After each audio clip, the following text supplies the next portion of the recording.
Okay, you are listening to the award-winning Philadelphia Hall Monitor here on WPPM 16.5 in Philadelphia, on Comcast Channel 66, and streaming live at phillycam.org. You can find us on Twitter at Hall Monitor WPPM, on our website www.hallmonitor.org, or on Facebook at PHM WPPM. Tonight on the program, we'll be joined by Councilmember Mark Squilla to hear about his spring plans. Dr. Linda Evans of the South of South Neighbors Association will join us to discuss what is happening with that specific RCO. And Lance Haver will report live from a public meeting discussing the possible construction of the health center we covered on previous episodes of Hall Monitor. Denise, how are you tonight? I'm good. How are you? I'm fine, thank you. There's a lot going on. Mm-hmm. I feel like there's more and more going on every day. So it's very complicated, but here to help us make some sense of it, Councilmember Mark Squilla.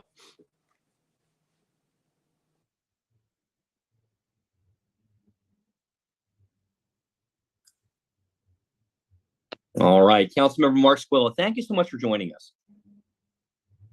Thank you, Larry. Nice to be with you.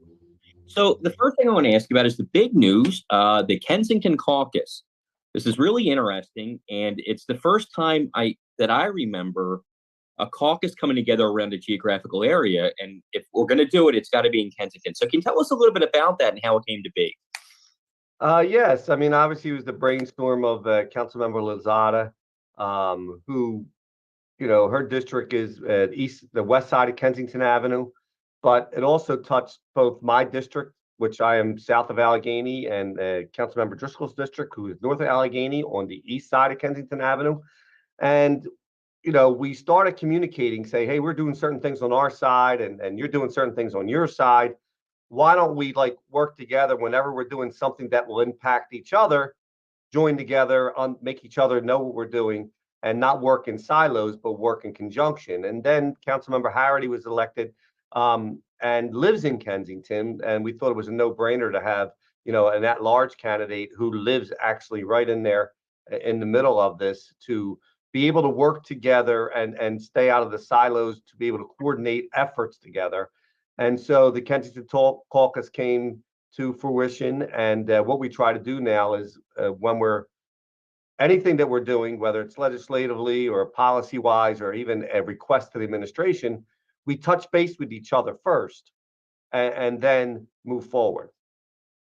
Well, it's good to see that. And so when you look at long-term goals, and I know you guys just sort of formed this recently, but what does that look like? What does the next year, maybe couple of years look like in terms of trying to get the situation under control? Well, I mean, the whole caucus idea is a long-term, right? I mean, there's actually short-term things you could do immediately, but, the challenges in Kensington are challenges really that citywide, but the main focus, and I think the epicenter of this challenge that we have with the opioid epidemic and the unhoused folks on the street, the epicenter is Kensington. And so there's immediate things that you'd like to do as far as what policies we could work with the administration on.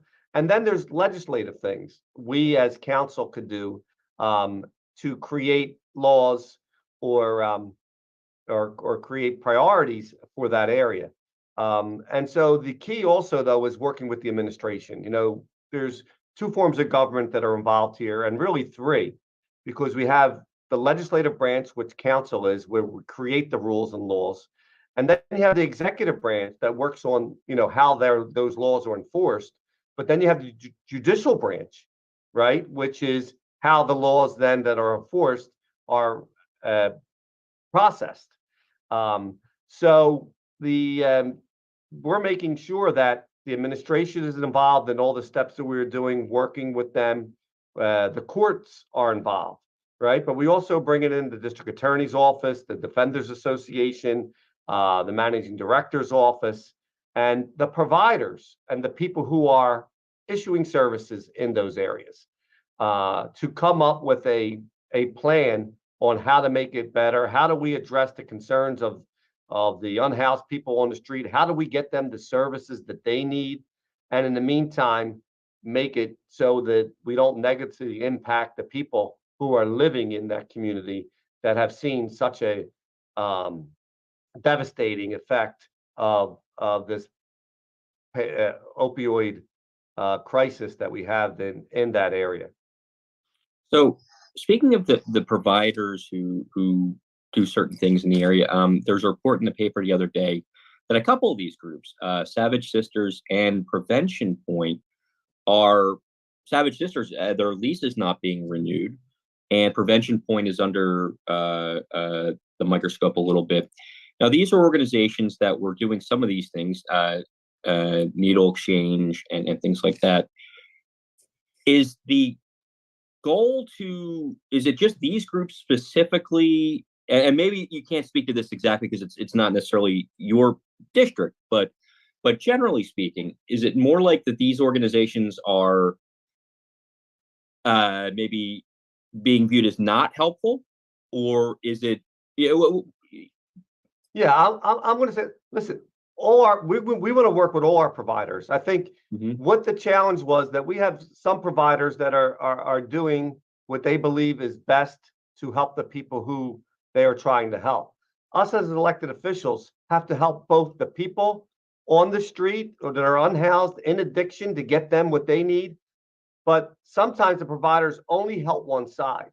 And so our goal is, all right, if you're doing something that you perceive to be good to help people, but it's negatively impacting the surrounding community, then we need to step in and see how we could change that, right? How can you continue providing services that would help people to become either more productive in society or be able to deal with their addiction or mental health issues or even physical health issues? We see with wound care, right? We're not saying we don't want these providers to provide wound care. We don't want providers even to do so much as a needle exchange, right?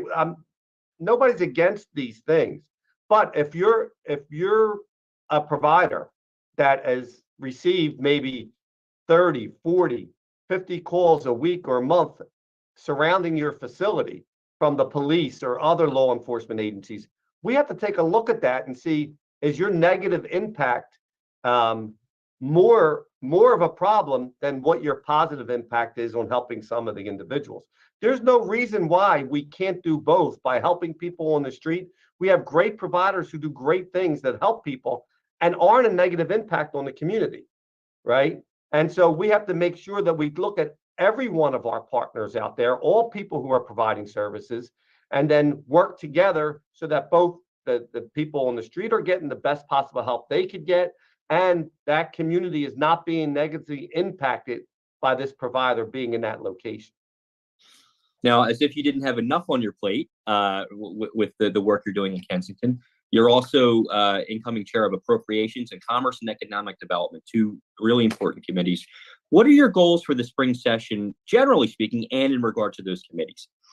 Well, I think we're going to follow lead from the administration and Mayor Parker's One Philly concept and really work with this administration. You know, anytime there's a new administration, there's a honeymoon period with the mayor's office and council. And so you really want to try to work to do everything possible you can to make the administration successful, right? And so our goal, my goal, especially as appropriations chair, is to work with the administration on her really 100-day policies, her investments in the city, but also include council's request and do that during the beginning budget process, right? To work through the council president's office and council member Johnson to be able to get all council's priorities together, mesh them with the administration's priorities, and come up with a budget that does both, right? And so this is the first time we're doing it this way.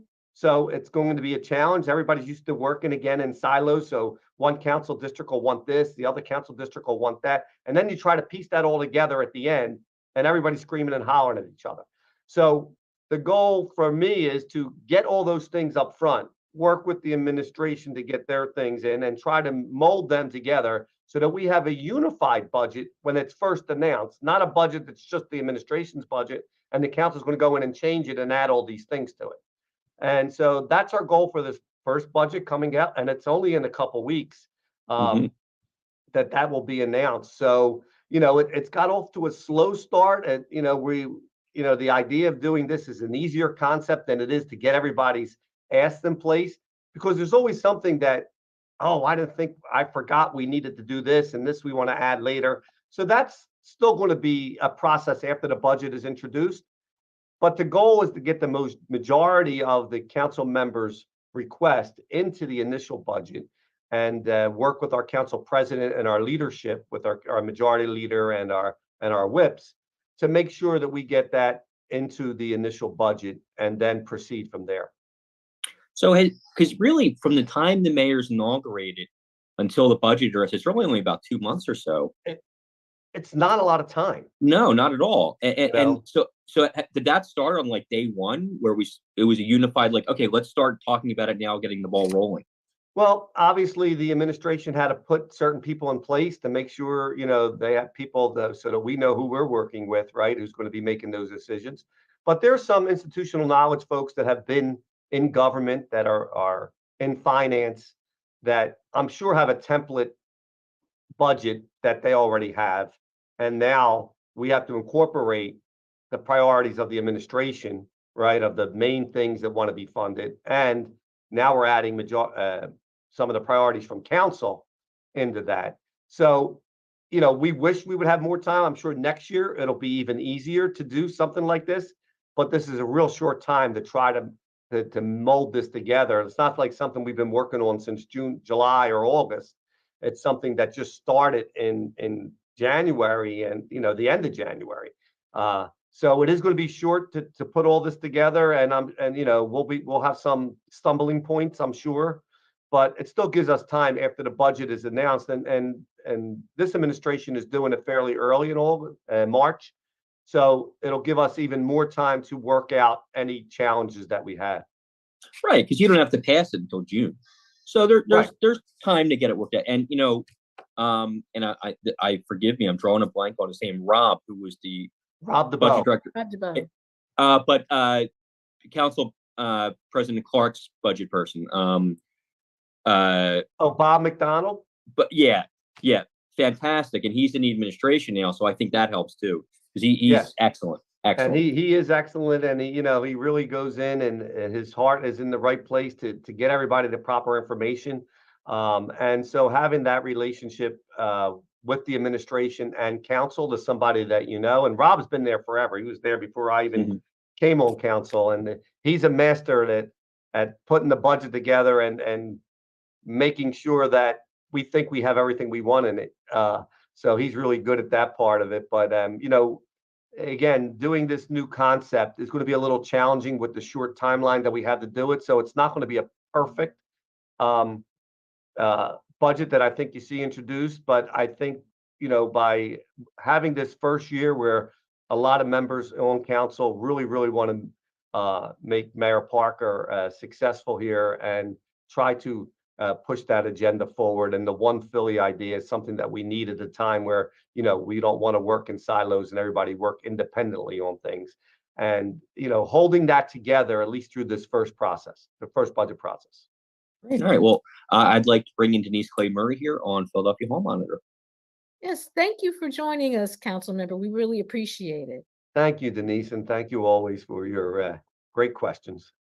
Now, my question, you're saying that the council and mayor's office is embracing the One Philly concept in terms of the budget cycle, but there's got to be a top priority, something that you absolutely have to think about as you put this budget together. Has that been established yet?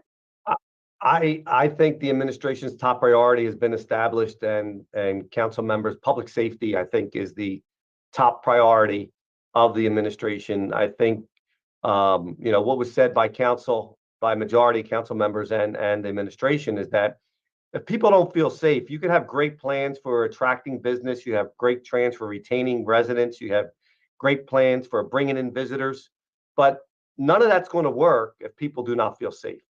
And so I think the priority of public safety is to, change not only the perception of a lawlessness or unsafe streets here in the city of Philadelphia, but to make people, give them hope again that, you could sit out on your steps and sit on your porch or walk to a store and feel comfortable no matter where you live in the city of Philadelphia. And, some of those changes and policy implementations will probably draw some concerns along the way. And I think that people as a whole, no matter, and especially in my district, representing South Philadelphia or Society Hill and Center City or Wash West compared to Northern Liberties or Chinatown or Kensington, public safety is brought up at every meeting. It's always brought up, whether it's simple things like retail theft to, serious things like gun violence, right? And so how we universally look at that, and it's not, when you think of public safety, this administration's hired a public safety coordinator in Adam Gear, right?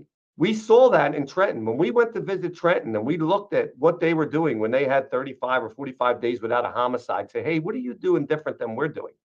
Their whole concept was having a collaborative, coordinated effort from every department on what they're doing with public safety. Again, not just police and the DA's office and the courts, but then you have parks and recs, you have the health department, you have streets department, you have L&I, you have the libraries. You have all the city departments partnering in the public safety concept, and then having one person sort of in charge of working on all these. So now L&I knows what Parks and Rec is doing. Parks and Rec knows what the library is doing. Library knows what the health department's doing. And everybody could then join together to make sure public safety is a part of every department's priority.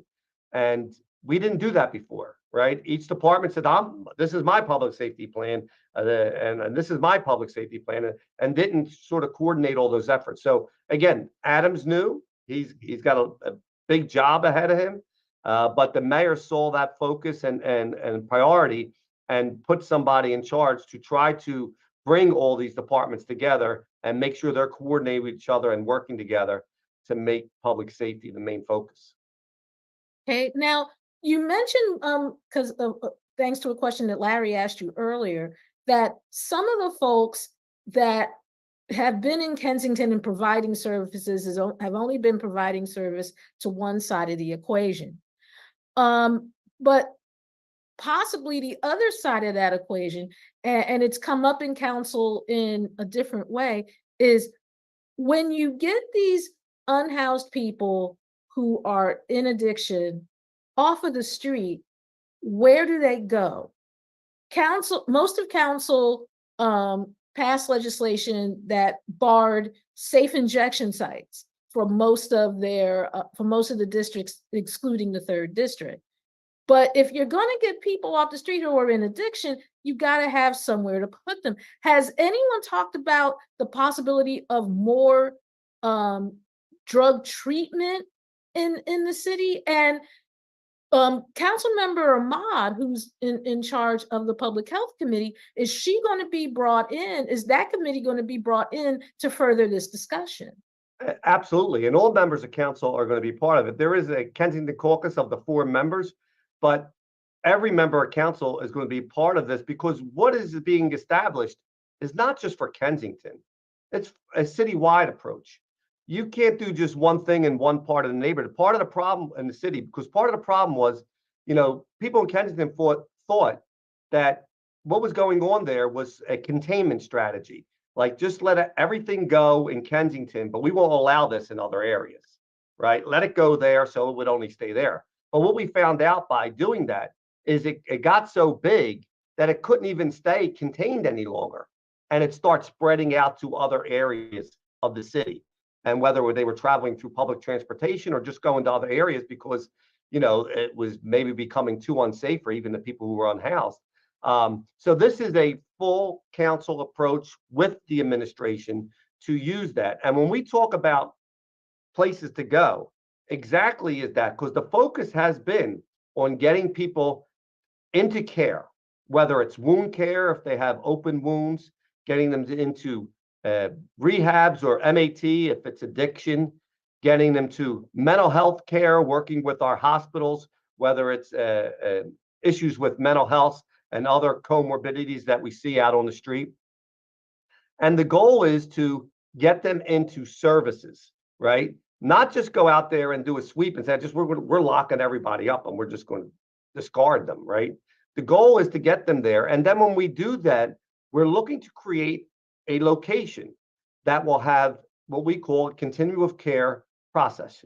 As you're brought in, you go in and they do a full assessment of what your needs are, right? Then as your needs are determined, you are then sent to MAT, you're sent to mental health, you're sent to other resources. Now, if you're brought in because of a crime, then we're going to use our courts to also determine that. We've created AMP Court, Alternative Misdemeanor Program, where you can then be sent to AMP Court through the district attorney's office, and they will also have social service wraparound services in that court where the judge could say, hey, listen, we're going to offer you all these programs, and then we can monitor you through these programs to make sure you're doing what you need to be doing to be able to get the assistance that you need to hopefully be reunited with your family, right? Because once we talk to family members, once people have made that decision to try to get help, the family is more willing to reunite with them and help them. And these individuals need that family support to be successful. It's hard to be successful on your own doing it by yourself. And then also what the court will do monitoring that is to say, all right, great, you have completed this. Let's now work on where you could go as far as job training, as far as temporary housing or more permanent housing, right? Housing is also part of the solution. But the continuum of care is to be able to follow people through that process and give them the opportunity to be able to become productive citizens back in society. And that's really what we hear the individuals want on the street. They don't want to be living on the street, even though people become comfortable living on the street. Because we were always told that, who would be comfortable living on the street? How would that be possible? But once you're there for a while, it's and you're with other people who are like you, minded, and are on that street, you sort of build a little bit of a community amongst yourselves, and you do feel comfortable. So our goal is to disrupt that behavior enough where you will accept help, get the help that you need, and provide a path for you to become, productive citizens, and also to become healthy again, reunite with your family, or even reunite with the county where you came from. We as a city we give people identification when they don't have it, and most of it's Philadelphia IDs. But a lot of these folks, if you talk to them, come from different areas, whether it's different areas of the city, South Philadelphia, West Philadelphia, Southwest, or Northeast, or wherever they're coming from, but also come from other counties and even other states. And so the goal is to also work with those providers in those locations so that we could get people back to where they're from, getting the services they need in their counties. Okay. Now, another topic that's probably going to come up this spring, and occasionally you see people in the audience who are wearing T-shirts reflecting their position on this, is 76th place. Now, while I personally looked at the Game 7 against the Boston Celtics on Mother's Day last year and think that the Philadelphia 76ers have a whole lot of nerve asking for a new stadium based purely on that, they have. What are you hearing from people regarding that? Because depending on who you talk to, either there are more people, particularly in Chinatown, that want this stadium to happen than what you're hearing, or there's a real fear of gentrification and getting rid of the neighborhood behind this. Yeah, I've made a statement, and I've said this to several outlets, that, I've been lobbied on both sides of this tremendously, right? On both sides of the support and the opposition. And there's some people that are supportive of this no matter what, and there's some people opposed to this no matter what. But then there's a whole lot of people that have a whole lot of questions. And I think the best thing we could have did was we listened to a lot of the stakeholders, and their request was to do studies, to have studies done as far as parking and traffic studies, as far as community impact studies, as far as economic impact studies, right? Can the city really withstand 2 arenas? Is it really going to bring additional tax revenue, or is it just going to move revenue from one facility to the other? And I think it's really important to get those studies completed and then look at the results of them so we could see not only the concerns that we're hearing from, whether it's the Chinatown residents or Washington Square West or the other businesses that align with East Market Street, whether it's SEPTA or Jefferson or the Reading Terminal or, Market East Development or Midtown Village and all those other folks, Jefferson Hospital, that are associated and close by, but also look at what the studies tell us that are challenges in other areas that maybe we didn't think of. And our job as a city is to look at all those things and then see, first of all, what those negative impacts are compared to what the positive impacts are. And then be able to say, can we mitigate some of those negative impacts by doing legislation, by creating certain boundaries or areas where we have cleaning and greening and lighting and safety and security and all the other things that we're hearing from some of the residents. And then I think at that point, once these studies are completed and we get additional questions, we as a city need to come up, say, are we going to move forward? Yes, we can mitigate a lot of these concerns, and we do believe we can enhance or keep the Chinatown community a vibrant community in the city of Philadelphia, and make sure Wash West is still a community that feels like they could go to a show or another theater program and not being inundated when events are at this new location of an arena. But the other thing people don't think about, if the arena is used for, say, 100 events a year, where you're hearing 100, 150 events, what happens 2/3 of the year when it's not being used, right? That could be even more of an impact on the community when there's no use happening. So how is this new arena going to activate that area? And what are those things that we need to make sure that we do when there are no events? And so it is a big decision, and it is more than just a local decision. It's a citywide decision. So we're going to work with the administration on getting those studies completed, finding out what they are, putting our heads together to see what we can do to eliminate some of the concerns that come from them and the concerns we're hearing from the community on what their needs are, and then decide at some point, whether we're moving forward or not. And that'll happen this year. At some point this year, it'll be decided we're going to introduce legislation or we're not. And at that point, then the legislative process will take into turn where you have public hearings that will be held. And my request to council president was be in a committee of a whole where every member of council will be able to weigh in, not just people in the streets committee or the people in rules committee, but every member of council will be able to weigh in during those hearings to make sure not only the residents' voices and the nearby neighbors, residents, stakeholders' voices are heard, but also every council member's voices are heard. Now, one of the big fears that people have regarding this stadium is they cite the example of Washington, D.C.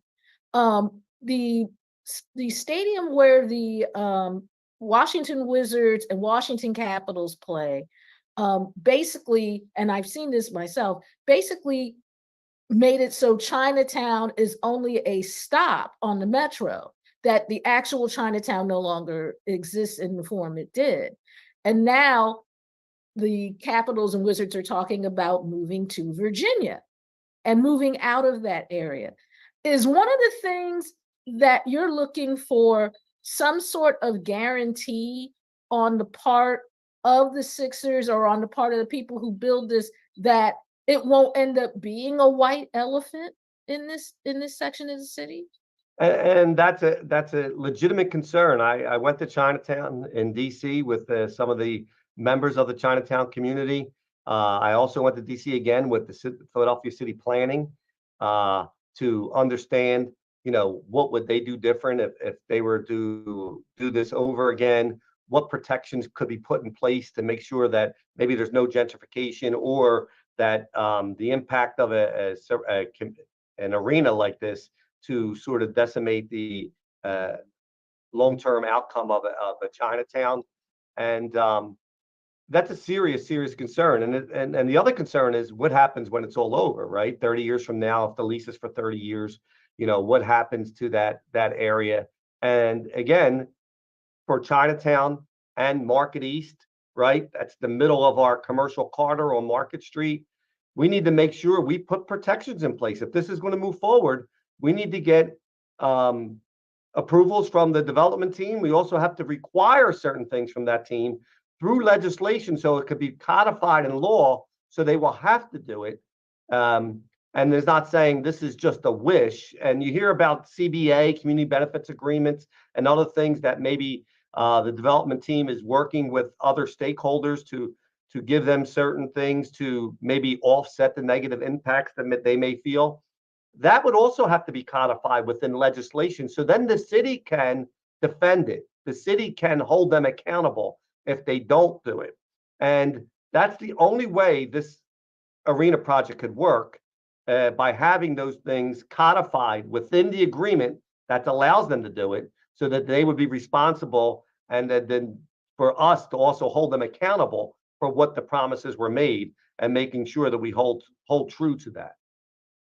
Okay. Well, thank you so much for sharing some of your time with us. And I'm going to give you back to Larry McGlynn, my co-host here on Philadelphia Hall Monitor. And you're listening to Philadelphia Hall Monitor on WPPM 106.5. All right. Thank you, Denise. And Councilman Mark Squilla, thank you so much for joining us. Well, it's always a pleasure. I appreciate the good questions that both of you come up with, and the concerns that you have for the citizens of the city of Philadelphia, to make sure their voices are heard. Thank you so much, Councilman. All right. We'd like to thank Councilmember Mark Squilla for joining us here on the program. And that is really, I think, Denise, the first part of a much longer conversation as we get into through the spring. Budget, Kensington, basketball arena. Councilmember Squilla is right in the middle of all of it, and we're very grateful for him to come on and tell us about it. Yeah, it's just the concern that I still have regarding Kensington and harm reduction versus just getting people off the street and stuff. They have to address the rehab issue. Yes. And most importantly, they have to realize that if you try to force people into treatment, it's not going to work. Unless an addict wants to go to treatment, they're not going to go, even if you lock them up. And I've seen this myself, where addicts have gotten out of forced treatment, and the minute that their 30 days is over, they're out looking for somewhere to use. There's got to be a long-term solution here. Now, granted, you kind of have to clean up some of the mess before you can get to that long-term solution.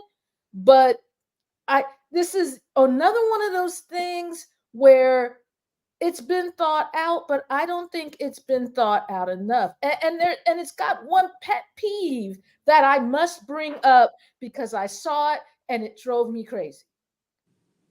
Why did you get jackets for this? Yeah. And hats and what is that about? Yeah. Anyone who saw last week's council session, if you watch it on channel 64 or wherever it is you see Philadelphia City Council, you will see that members of the Kensington caucus had jackets, like Letterman jackets from high school, that had Kensington caucus on the back. Now, don't get me wrong. If you want to be proud of something that you've accomplished, terrific. That's great. But city government and what's best for the citizens in a really bad situation is not something that you treat like the Super Bowl. It just isn't. Right. I agree wholeheartedly. Speaking of city council, Denise, we have some sad news to report. Yes. So there will not be a council session tomorrow. It has been postponed. And the reason it has been postponed is because Michael Decker, the chief clerk of Philadelphia City Council, passed away earlier this week. Mr. Decker started with City Council in January of 1988. He'd been there for 36 years, starting off as an assistant clerk, then becoming administrative technician, deputy chief clerk, and then he became the chief clerk in September of 2009 and has held that position under 3 city council presidents. Mm-hmm. I think that's an amazing tenure, an amazing amount of time in one position, 36 years. And what I'll say is I did not know Mr. Decker very well, but he was always kind, especially earlier in my career when I was learning how all this stuff worked. He always answered my questions, always would explain things to me. So we knew what was happening. Mm-hmm. And he was the voice of city council. If you watch the meetings, he was the man at the podium reading off all the bills and various correspondence that came to city council. And I don't want this to sound like hyperbole, but if you were to draw up a civil servant, this is who would be on your easel. He was the consummate professional. I've been told, routinely arrived at work at 7 o'clock in the morning, most days. And I know he was there well past other people went home, because we'd get the emails from city council sometimes at 9 o'clock at night. He was still there. He took his work very seriously. And I think Philadelphians can feel very good about those 36 years and the kind of person they had in that office. And we're very sad to see him go, that he passed away. And we wish the best and had nothing but good thoughts for his friends, family, and colleagues. And as a technical matter, I've been told a new clerk will be appointed soon. Whether or not it's an interim clerk or a permanent clerk for next week, we don't know yet. But that those details, of course, are still being worked out because it's just happened. Mm-hmm. So we're going to know more about that probably next week. So we just wanted to pass on our condolences to the friends, family, and colleagues of Mr. Michael Decker. Yes. That's a hard job. And what I admire most about him is how he handled public comment. He would call people up. And if you've ever seen or heard public comment at a city council meeting, you don't know who's going to say what or what kind of wackadoodle thing they're going to say. And he always kept a straight face. He was always professional. I know there was a part of him that probably wanted to like fall down laughing with some of this stuff, but he always kept a straight face and he was professional. And what's sad is that, you know, no matter who becomes the next clerk, that is who you have to be compared to. Yeah. And that is like, you know, trying to fill it's trying to fill Shaq's shoes. Yep. And Shaq wears like a size 17. Mm-hmm. So it's going to be interesting to see what ultimately happens with this position and whether or not there was anyone in the office that he was training, because my understanding was his original intention was to retire after Darrell Clark decided to retire and, you know, start being a retired person. But he decided to stick around because he wanted to train his replacement so that when he did retire, he knew he left the institution in good hands. Mm-hmm. And my hope is that he did get to train someone just enough so that they can do the job, because council can't take a lot of time off now. You've got the budget coming up and different various other things that they have to get passed. So I'm hoping that he did at least start the process of training someone to do his job. Yeah. Well, for many reasons, Mr. Decker will be missed. So now I'd like to bring in Lance Haver here on Philadelphia Hall Monitor. Lance is in the field tonight. Let's see if we have him here.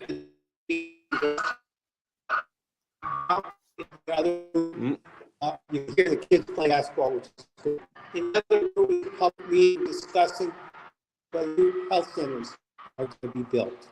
And I don't want to disrupt the meeting, but I'm going to open the door and give everyone a look at what's going on and step outside again and report on it. So if you stand with me, let me know if you can hear me. I think so. Well, it looks like Lance just cut out. So what we're going to do is give him a minute here. He's reporting live from a meeting about one of these community health centers we've been talking about. Another thing that is needed. And for those who maybe aren't sure what we're talking about, Lance had a report a week or two ago where he went to one of the health centers in the Northeast that has been inundated with people who have Because moved it's into the that only area. health center in the Northeast. That's right. And, in some cases, it takes 9 months to get an appointment. 9 months to get an appointment to see a doctor in the wealthiest country in the world. So, okay, here we go. Lance, we have you back. So I don't know if you got a chance to see, the room is filled. Good evening. I don't know if you got a chance to see, We but the couldn't room see is it, filled. but No, yeah. okay. So I'm going to do it this way from outside because I don't think the reception's good enough. But if you can see behind me, the room is filled. I would say that the audience is split. 50% of the people are supporting it. They have signs that say no more delay, like this, or build it now. This is the second of 3 meetings. Last night, there was another meeting in a different part of the Northeast. At that meeting, it was very clear the overwhelming majority of the people were in support of building the health center. There is some concern about where it's being built, and let me just go over again for those who are following this issue. The health center in the Northeast, there is only one. There are 50 health centers in the city of Philadelphia. There is only one in the Northeast. 30 years ago, that may have made sense. But as the population changes and the poverty level grows in the Northeast, and we've seen, unfortunately, the poverty level in the Northeast grow by 380%. And we've also seen the places where recent immigrants who come to the Philadelphia region move has shifted from South Philadelphia to Northeast Philadelphia. So now there's a tremendous need for the health centers in the Northeast. And there's only one in the entire Northeast. What that means is that people who need to see a doctor end up waiting 6 months to a year to get an appointment. The city has allocated money to build 2 new health centers, and many people sometimes say, well, aren't they going to cost the city money? And the answer to that is no, because the city does a very good job of having what are called health net care navigators at the healthcare centers. And everybody who can get health insurance, either through what's the Affordable Care Act, sometimes called Obamacare, or in any other way, ends up getting health insurance, and the health insurance ends up covering the cost of the visit. So the health centers, the city health centers, are actually revenue positive to the budget. There's some concern about what will it do to the neighborhood. Well, the health center that's being disputed is actually on the Friends of a psychiatric hospital, Friends Psychiatric Hospital, which is right off Roosevelt Boulevard. It's a 90-acre site. There are no houses around it. Behind the 90-acre site are not 1, but 2 cemeteries. There just isn't any residential area anywhere nearby. So Well, it unless you becomes a count little the confusing. cemetery. I'm sorry. Unless you count the cemetery. Right, unless you count the cemetery. So there's some feeling by the people who would like to see the health centers built that this has a racial component to it. And it is always difficult as neighborhoods change for people to accept that change. And for those people who don't know where Juniata Park is one of the middle-class neighborhoods in Philadelphia. That is, the demographics are changing. And to put it in perspective, the health club here, when you call people or talk to people, some people refer to it as Juniata, and other people refer to it as Juniata, pronouncing the J as an H. And those are very real problems and very real issues, and that's what's being discussed. So am I right in when people are in this meeting, the people who are against it are against it because they don't want it in their neighborhood? Is that their argument? Well, there are 3 separate arguments. That's the majority of it. Some people are concerned that there's an old building that's falling down, is going to be demolished, and they want that building saved. But for the last 30 years, they've been trying to raise the money to save that building, and they've not been able to successfully do it. It's not going to happen. Well, you never want to say never, but if you talk about possibilities versus probabilities, it's exceedingly unlikely. Every year that goes by, it needs more money, and they couldn't raise the money 30 years ago, 20 years ago, 10 years ago, last year. I don't know why they think they'll be able to raise the money next year. The Historical Commission had voted to take the building down. There are other people who are saying it's not in a neighborhood that's going to be used. And that, of course, doesn't make any sense either. It's right on public transit. SEPTA's agreed to make it easier for people to cross the boulevard. The boulevard is a large street, and it does require some thinking about how to make it safe for people who use public transit. And the third argument is we just don't want it in our neighborhood, which, again, doesn't really make a lot of sense because it's not in a neighborhood per se. It's on 90 acres surrounded by cemeteries. So it seems to be more who's going there than where it is or anything else. Right. By the way, Council Member Lozada, Council Member Harity are here. The Health Commissioner is not here. I think most people know she has stepped down. The Deputy Health Commissioner is here. The former head of District Council 47, Tom Cronin, is here. A number of labor leaders are here. Far number of the Asian American community is here supporting it. So, it's hard to know exactly what's going to happen, but it looks clear to me that the majority of the people are supporting it, and I think that the council members know that. Now, what I'm curious about, you say we're going to put this health centers on the same grounds as a psychiatric center. Yes. So why is the psychiatric center okay, but the health center isn't? Well, I think that the problem for them is that the psychiatric hospital was there before the neighborhood. It's no longer a Friends institution, but Friends built it before, when the Northeast was farmland. So I don't think that there's anything they could be opposed to it. But you're absolutely right. Why is it okay to have a psychiatric hospital but not have a Philadelphia health center? I wish I could give you a reason that makes sense, but it's not something that makes a lot of sense. It will be a contentious meeting. There will be some loud voices. It is one of those things where people are very much concerned and feel a fair amount of fear. At the same time, if you're sick or you have a loved one who's sick and they have to wait a year to get a doctor's appointment, you're obviously very upset about that as well. Yeah. Now, where are people? I'm sorry. Where are people, like you said, it takes you like a year almost to get an appointment. And you can't, at the one health center that they have in the Northeast, where are people going for care if they can't wait that long?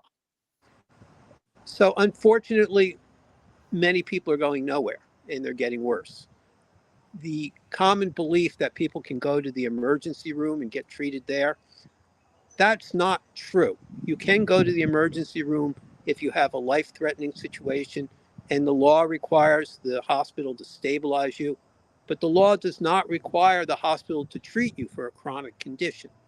So what ends up happening is people don't get the treatment, they get worse, they develop a life-threatening situation, they go to the hospital, get stabilized, come out, and then get sick again, have to go back to the emergency room, get stabilized, and it keeps going back and forth like that. It's the most inhumane healthcare system, but what makes it even harder to accept is it's the most expensive healthcare system. Yeah. So instead of treating people to avoid the tragedies, we wait for the tragedy to happen and then treat that. And often it is the type of illness that could have been treated much earlier without the need for all the emergency services. So that is the answer. It is not quite as bad for children. Children only have to wait 6 to 9 months for the doctor appointment.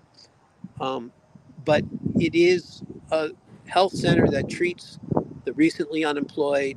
It treats the people who are not connected to any type of other health care, recent immigrants, people who struggle with English as a language, people who, for whatever reason, are unable to navigate through all of the different healthcare systems.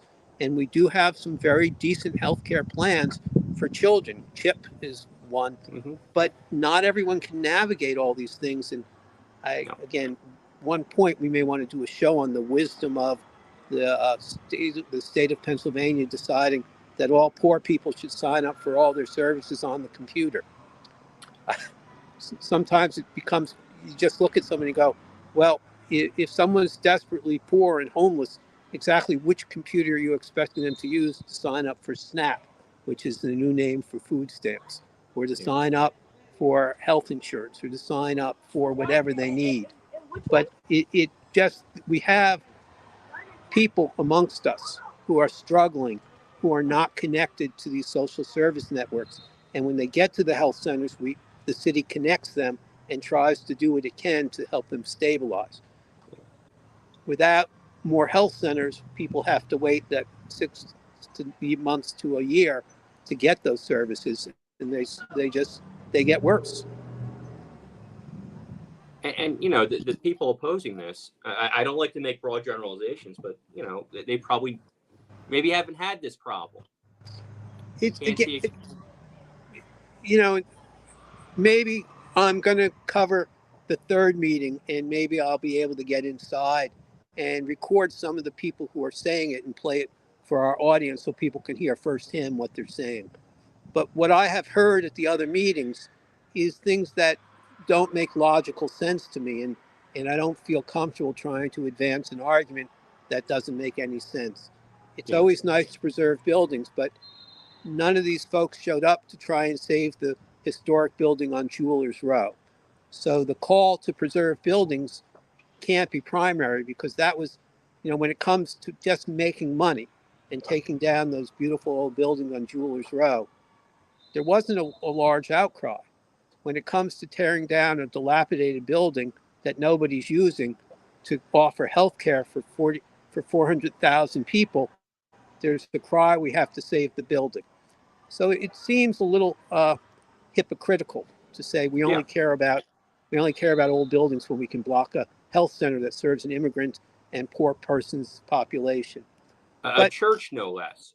A church, yes, right. But again, that's tonight's meeting.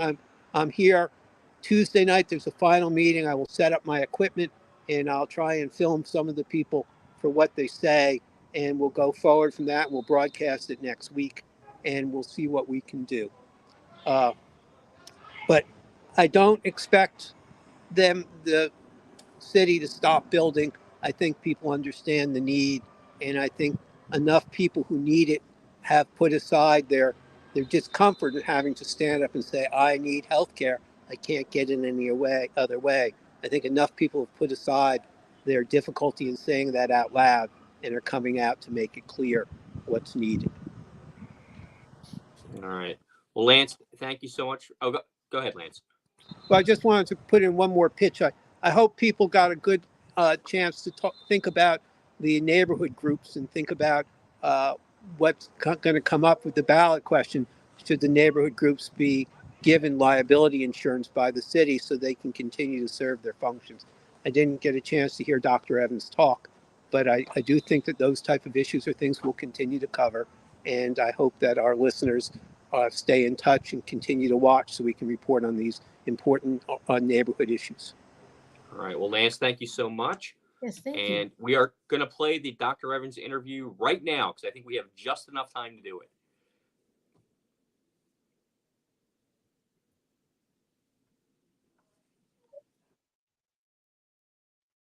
All right. So let's talk a little bit about what registered community organizations are and the important role they play. Well, we live in a community, and we want to be involved in what the direction the community goes in terms of businesses, in terms of the social institutions, and in terms of housing. And the RCO, the Registered Community Organization, that is the vehicle in which I, as a neighbor, along with my other neighbors, I can offer up my input when someone wants to move into my neighborhood and they want to have an impact on the neighborhood. And this is basically where neighbors can come together and have input on the ways the community is changing. That's it. That is so true. Every time, because in your neighborhood, people are attracted to your neighborhood for a variety of reasons. Location, okay, the businesses that are in it, the social institutions that are in it, the schools that are in it. People are attracted to where it is that you live, and then they are interested in moving into your neighborhood, and sometimes they will accept the neighborhood as it is, and sometimes they will not accept the neighborhood as it is. And if they don't want to accept it as it is, then there's a process that's set up in place where I, along with other neighbors, we get to sit down and a dialogue with who wants to come into your neighborhood. Mhm. And what is our purpose? We are to address issues of importance to the community. Okay. We are to have a vehicle for communication and a mechanism to serve delivery. We play a advisory role, and we are a resource. And the RCO here is SASNA, and it's a 15-member. It's a 15-member board. And I have been involved in this role since this is my 3rd year. But I've been living here since 1998. I was drawn to the community first because of the affordable housing and the richness of the neighborhood association, which was already in place. When I moved here back in 1998, SouthSnow was already in place, and one of their priorities was affordable housing, which is really what drew me to the neighborhood back then. Okay, so now let's fast forward to 2023.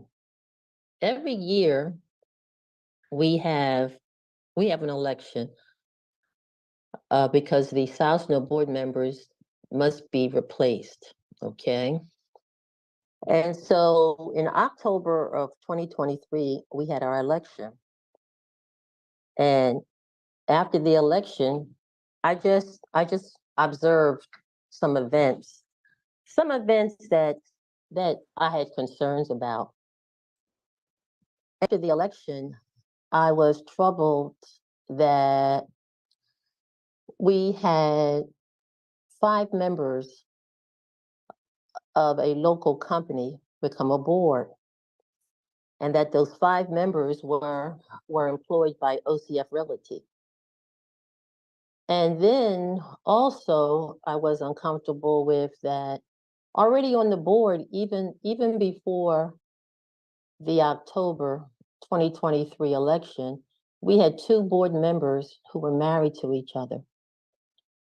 And that those 2 who were married to each other, one was employed at the OCF Realty, and the other one was employed as a general contractor. And that this subgroup, because now remember, the board is 15 people. And so we now had a subgroup of 5 or 6 people whose votes can control the direction.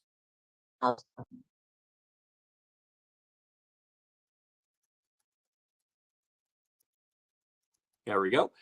We will play the rest of that next week on the program. We would like to thank Dr. Linda Evans for joining us. There's a lot more to that story, and what you just heard is sort of the crux of it, and that's why these groups are so important, and some of the vulnerabilities in these groups. We'd like to thank Councilmember Mark Squilla for joining us, and Lance for reporting live from the meeting in Juniata. So Denise, we'll be back next week on Hall Monitor. Yes. Have a good night.